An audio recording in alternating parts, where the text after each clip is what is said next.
Before the 2022 season, Syracuse football's over-under for wins was 4.5. Fast forward to early October, and Syracuse is 5-0 for the first time since 1987. That's right, territory the program hasn't touched in 35 years. Now, SU gets some much-needed rest in the form of a bye week. Coming up, we've got everything you need to know about the Orange as they prepare for the final stretch. Cuse Countdown Bye Week Edition starts right now.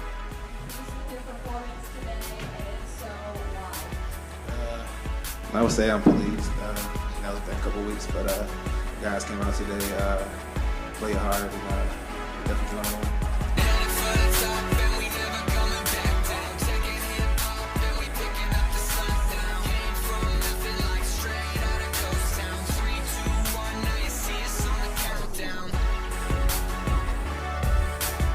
Welcome inside the CitrusTV studio. Cuse Countdown is back. Jacob Morris, Caleb Nice, Zach Letson, pleased to be with you, just like Sean Tucker was pleased with his performance. Bye week time for Syracuse football. Hey, it's been a start nobody has seen coming. 5-0 for the first time in 35 years. The most recent win for the Orange came in the form of a 59-0 annihilation of Wagner this past Saturday. From start to finish, Syracuse dominated every moment of this one. The defense limited the Seahawks to get this 50 total yards. The offense didn't punt or turn the ball over once. The first time an SU team has done that since 1998. And this one was so out of hand, the teams agreed to play 10-minute quarters in the second half. Caleb, anytime you mercy rule somebody at the college level, it's a pretty darn dominant performance. Yeah, Jacob, I mean, I'll speak for myself, Zach. I don't think I've ever seen anything like that before where you shorten the quarters. It was kind of like a Madden mercy rule that you play with your friends. But what really stood out for me was seeing these backups get the playing time that they did. You know, they work really hard in the lifts and practice. And LaQuint Allen, how about his first career touchdown and his first career game with 100 rush yards? He also made a little bit of history, guys. A 90-yard run, which was the longest run by a Syracuse player in 73 years. Zach, anytime you see those guys get in and do a great job, it's a nice thing to see. Yeah, the backups were outstanding, and when you kind of just take a bird's eye view at how this game went for Syracuse, you allow 50 yards as a defense for the entire game. Then as an offense, 600 total yards plus. I mean, it's a beatdown in all phases possible, and you got to be happy, you got to be pleased about this heading into a week off. Exactly, heading into a week off, a big week off for Syracuse. But like you said, domination in all three phases of the game for Syracuse. So now it's time for our first words. And for mine, look, I'm moving off the desk. We're adding movement now. I'm going. All right, first word for me from the performance on Saturday. And hey, I'm going to cheat a little bit. I'm going to give you three. Business as expected. Coming into Saturday, Wagner had lost 23 straight games. And oh yeah, its first three contests this season by an average margin of 32 points. Not great. Heading into the bye week, Syracuse needed to make a statement, and make a statement it did. The performance wasn't surprising. Heck, it was really just the expectation. But it was enough to slot the Orange in at 22 in the AP Top 25 this week. That's the program's first ranking since 2019. More importantly, it moved SU to 5-0 heading into the bye week. Caleb, a big win for Syracuse, and hey, also the first big performance of the season for a pretty familiar face. Yeah, Jacob, I mean, a Lazarus-like resurrection from Sean Tucker. This was the game that he needed to get back on track, Zach. 232 rushing yards, 3 touchdowns. I mean, coming into this game, he almost tallies his total rushing yards for the first 3 games of the season in just 1/2 against Wagner. And his longest rush of the season coming into this one was 13 yards. He breaks that easily with the 60-yard rush in the first quarter. With 3 of your next opponents coming up that are ranked, you need Sean Tucker's confidence back, and this game against Wagner was one where that was restored for him. Yeah, you talked about the running back. I'm going to talk about the quarterback. This was an absolute confidence booster for Garrett Schrader. Listen, Virginia, Purdue, both kind of ugly games. Sure, that fourth quarter against Purdue, he was fantastic, but neither one of those games were games where you leave and you feel really good about your performance if you're Garrett Schrader. Here, absolutely perfect. You want to know what perfect is? 17 for 17. Hey guys, I kind of like barely passed Algebra 1, but if I know anything, that's pretty good. That's 100% completion percentage, and Syracuse as a team did not have an incompletion throughout this entire game. That's feeling outstanding going into a really important stretch post-bye week. Hey, 17 for 17, not bad, Zach. I think you're exactly right. So look, Sean Tucker, good. Garrett Schrader, good. That's a halfway decent recipe for SU. But another guy that's been good, how about Andre Schmidt? The hero of the week before against Virginia, against the Seahawks. He records his 400th point. He's the first SU specialist to do that. Just the 28th FBS kicker to reach that mark. Schmidt finally looks like himself again this season. According to the former Lou Groza Award winner, it's really been just as simple as getting back to his roots. You go out there freshman year, there are no expectations for you. You know, you just go out there and you have fun. And I made a lot of my kicks. And now where I'm at is there's some pressure. You know, it's my last year here, so you know I'm trying to do the best I can to help the team win too. And you just have to be just that much more mentally tougher. You know, there's a lot of eyes on you, and there are a lot. Even going back last year and the year before, it's harder mentally. So just being mentally tougher is just that much more important, I feel.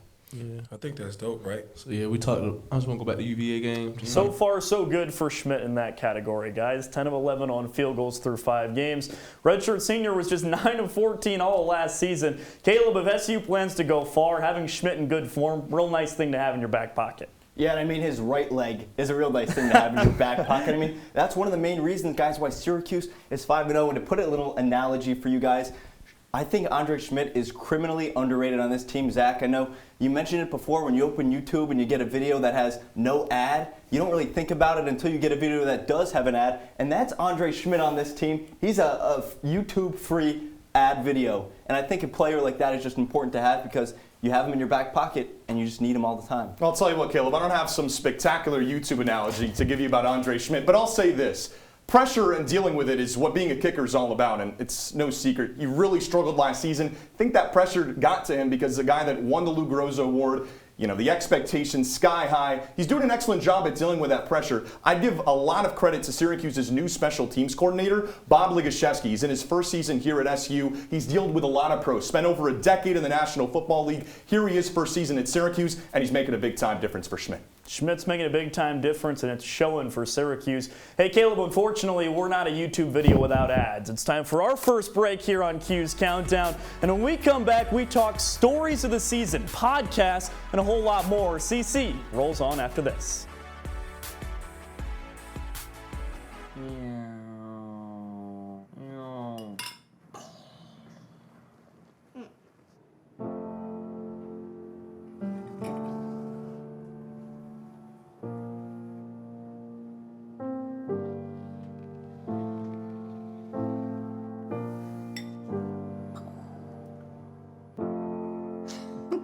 Visit aarp.org/caregiving for information on how to provide even better care for the person who wants to care of you.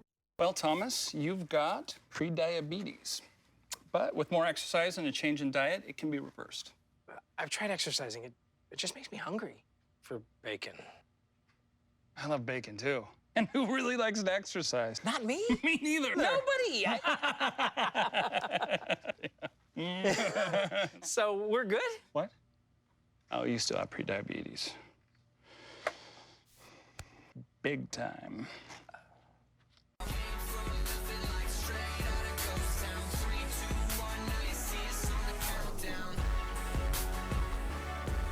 Welcome back into Cuse Countdown. Thanks so much for being with us. Jacob Morris, Caleb Nice, Zach Letson with you talking Syracuse football heading into the bye week. And let's talk stories of the season. The Orange 5-0 for the first time since 1987. That one doesn't get old. You can keep saying that over and over again. But a big reason for the historic start, guys, an entirely different looking Syracuse offense. A season ago, the Orange ranked 92nd in scoring offense. This season, SU up to 23rd, averaging more than 38 points per game. Caleb, a big reason for that turnaround. How about new offensive coordinator Robert Anae?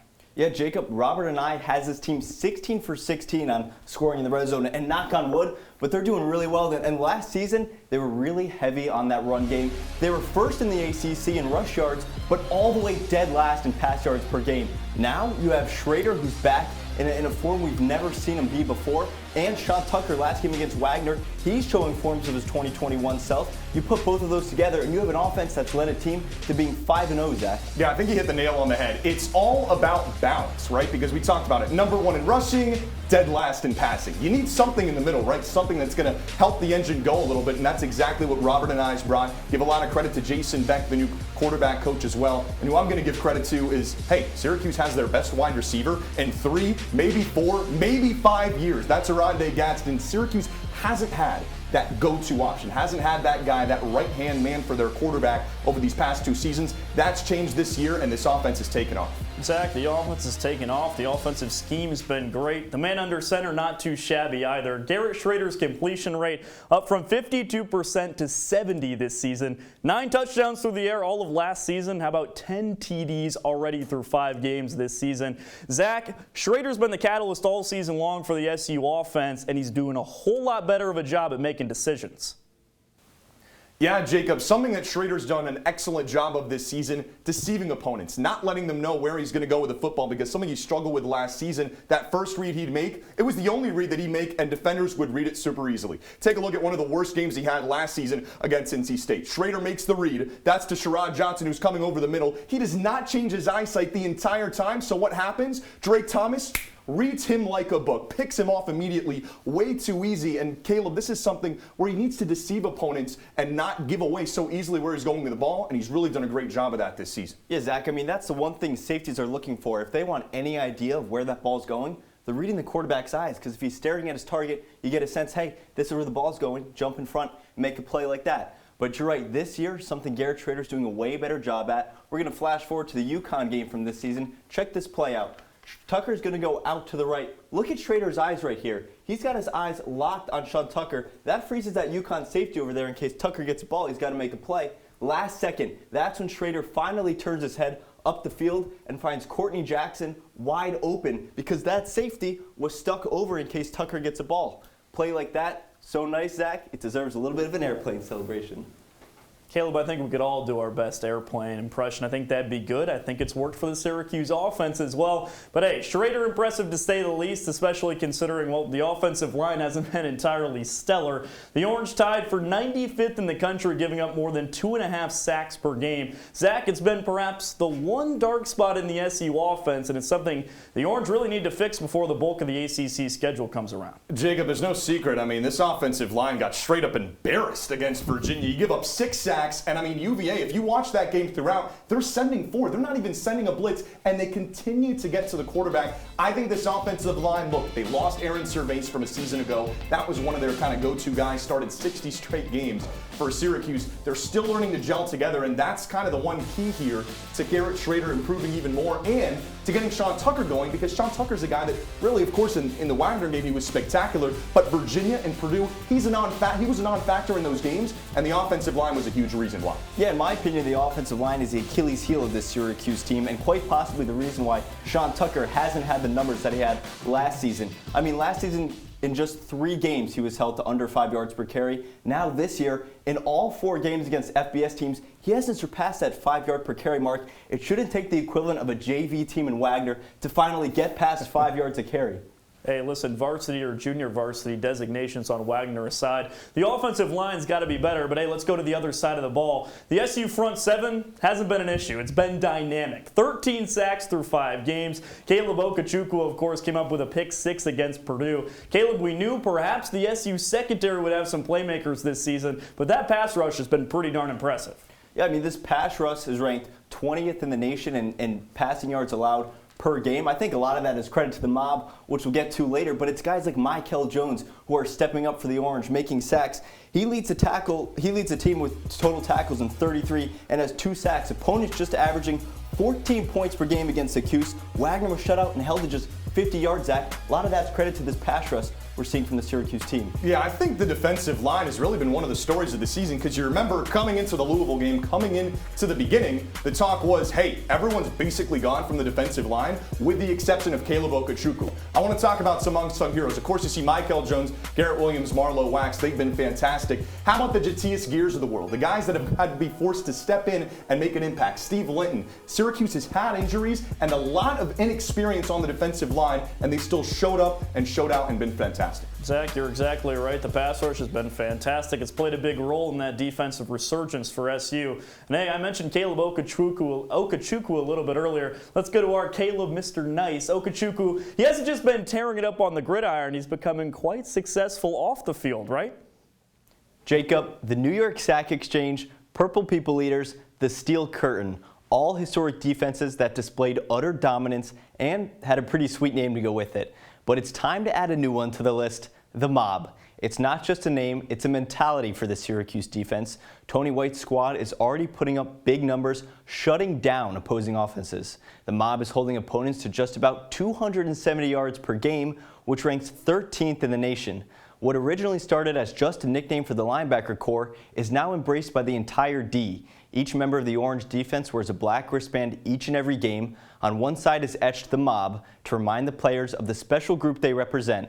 On the other side, embroidered in orange letters, the acronym ATB, a constant reminder to attack the ball. But the camaraderie isn't just for the field. It was a trio who coined the phrase. Caleb Okechukwu, Jihad Carter, and Marlo Wax, all three coming from the D.C. area. They created the Mob podcast, which provides an inside look at the team.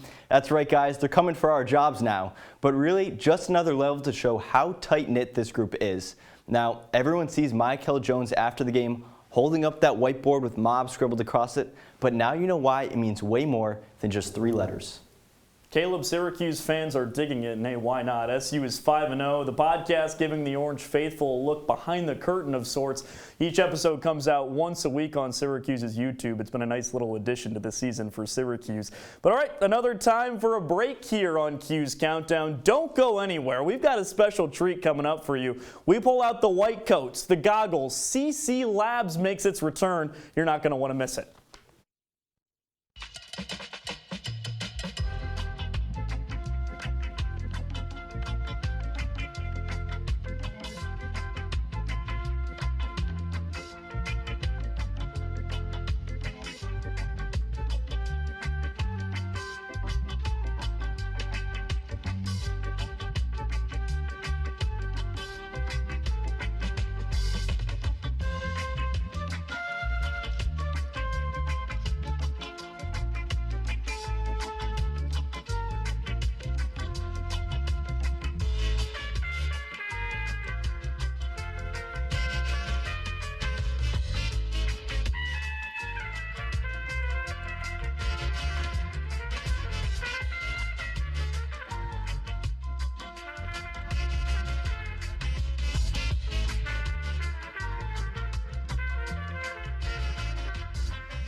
Here's to the straggly ones, the first ones. But hey, I look good with this ones. The black, brown, red, and gray ones. The itchy ones. The ones grown by Dad. The ones grown for Dad. The I nearly didn't do it this year ones. And the absolutely filthy ones. They all raise awareness, raise funds, start conversations, and save lives. Because whatever you grow will save a bro. Learn more at Movember.com.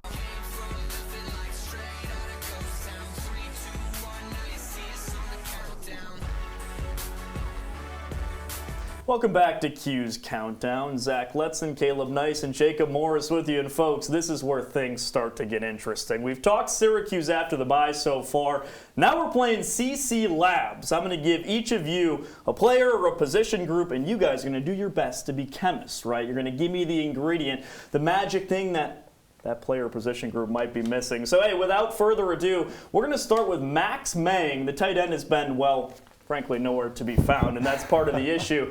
2 receptions for 10 yards through 5 games. So, Zach, I'll come to you first. When you're looking at Max Mang, you're putting on the chemist outfit. What on earth does Syracuse need to do to make Max Mang change? Well, I'll tell you what, Max Mang, 6 foot, 270 pounds.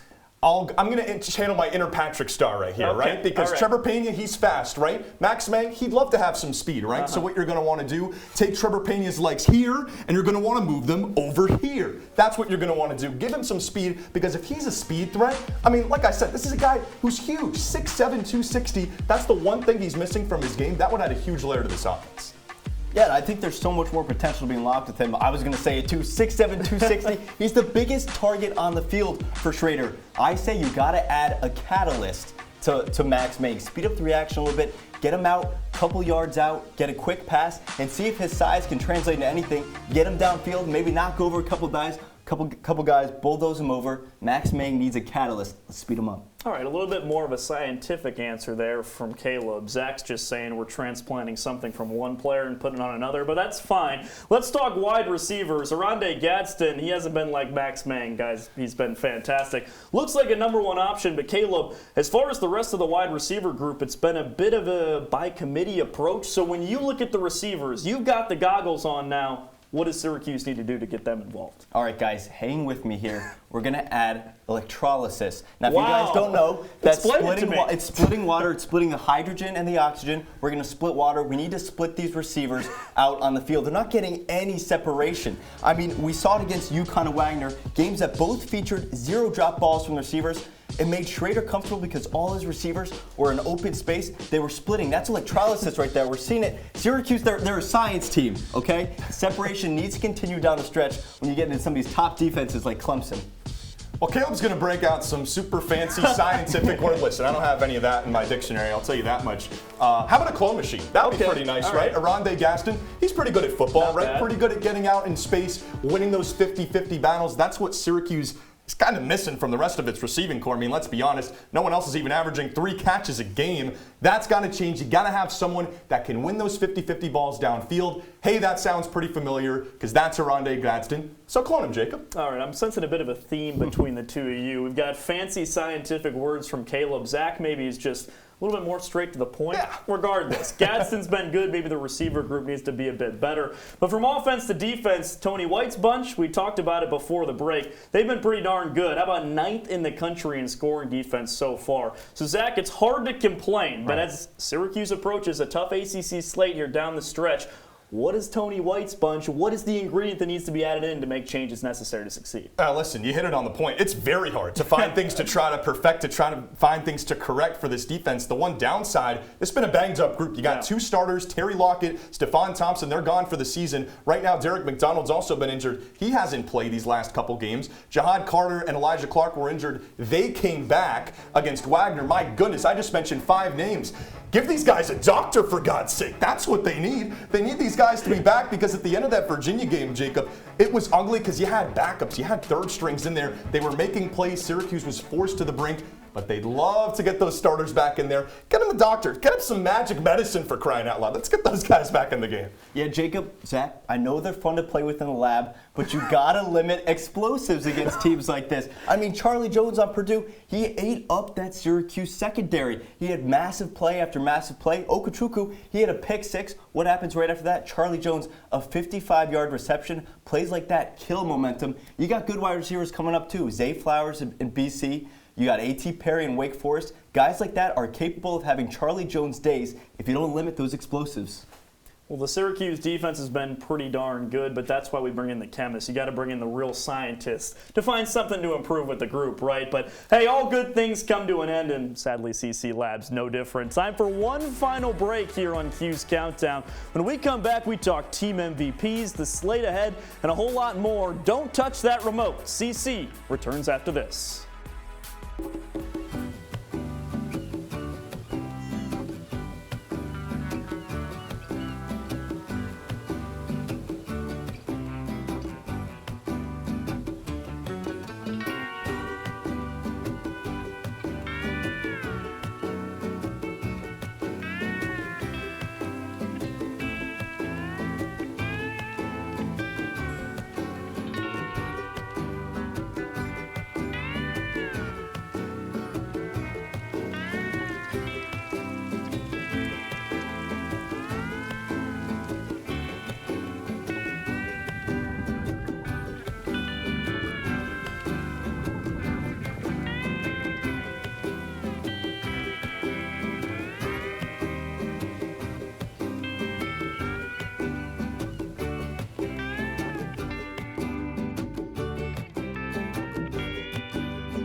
The black truck?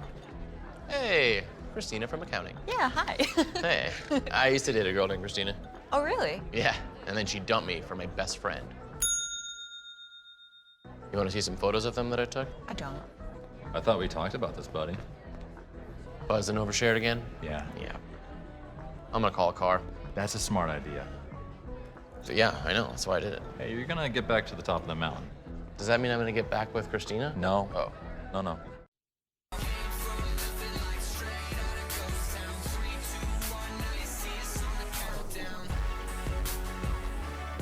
Welcome back inside the Citrus TV studio. Thanks so much for being with us. Cuse Countdown wrapping up. Jacob Morris, Zach Letson, and Caleb Nice with you doing so. And hey, one more time, let's say it. SU football 5-0 for the first time since 1987. Heading into the bye week, it's been a complete resurgence from last year's team, or hey, even the last couple of years for Syracuse. So let's talk MVPs when you look at this team. Zach, obviously, Syracuse, a successful year so far. In your eyes, who's that most valuable player that sets Syracuse apart? Well, hey, Jacob, we just gave a lot of praise to the defense, and rightfully so. It's the #1 scoring defense in the entire ACC, and why is that? That's because you got a leader, not just on the field, but also a vocal leader in Michael Jones. He has been fantastic. A first-team All-ACC guy a season ago. He's come back. He's brought that tenacity. Caleb, you talked about it. The mob, yeah, that's a real thing. Michael, he's leading the troops. They got Marlo Wax beside him as a linebacking tandem. I think he's been spectacular. He's making plays, 35 total tackles, but his impact really goes far beyond that. Yeah, talk about the real deal. You know who else is the real deal? And that's Oronde Gadsden. I think coming into the season, Zach, everyone wanted to know who would be Garrett Schrader's wide receiver one. Oronde Gadsden has stepped up last season, 2 receptions for 24 yards. This season, he now has over 360 receiving yards and 3 touchdowns. He's shown he can get open in the zone defenses. He's shown against Purdue he can beat a man coverage and make a game-winning catch. How is this guy not your MVP? Interesting that both of you guys stray away from the man under center, who's had quite the season after struggling last year, but regardless, 2 big picks there. But hey, as we kind of turn the lens towards the future for Syracuse, good news, the Orange got their wins early on, right? Because now it gets real for Syracuse. The Orange coming up in a row, number 14 NC State, number 5 Clemson, and Notre Dame, with then more ranked teams on the docket after that. Zach, life gets real tough for Syracuse now that the Wagners are off of the schedule. Yeah, you said it. It's real good that Syracuse got those wins. They're 5-0, and that's fantastic and great and all, but listen, there's no cupcakes left on this schedule. I think that's safe to say. Maybe you could say BC at the end. Maybe. That's about it. All right, you got BC. Outside of that, I mean, hey, one of the only teams that's not ranked that's left on the schedule, that's Notre Dame. They were in the top 10 at the beginning of the year. That's a good Irish team. I know you think so, as time Jacob. goes along. Oh, here we go. We got another time and place for that. But listen, Notre Dame's great. You got NC State, Clemson, Florida State, who's been teeter-tottering in the rankings as well. This is going to be really tough for a Syracuse team that was really tested against a Virginia team that's kind of struggled. I'm really interested to see how they handle finally facing ranked opposition. Yeah, I'm going the toughest game, I think, is going to be Wake Forest in November. Wake Forest, the Deeks, they're coming off the game where they went toe-to-toe against the top defense in Clemson. Sam Hartman is a guy that I'm really, really looking forward to watching play. An absolute lethal quarterback, a 15-2 touchdown-to-interception ratio, a squad that's top 30 in the nation in yards per completion at almost 14. If this Syracuse D has any more injuries, you're looking at a Wake Forest offense that's just going to have a field day against Syracuse. Well, and I think a testament to just how good that schedule is for Syracuse coming up is the fact that all 3 of us mentioned a different team right there, right? And went into detail on them. Syracuse has a lot ahead of it if it plans on continuing the success it has so far. So quickly as we wrap up here, guys, big question now, Caleb. In your eyes, as this team goes down the final stretch, give me a record prediction for Syracuse at the end of the season. I'm a big optimist. I got Syracuse going 9-3, guys. I think they pick up some big wins. They lose a couple along the way, but 9-3 is my prediction.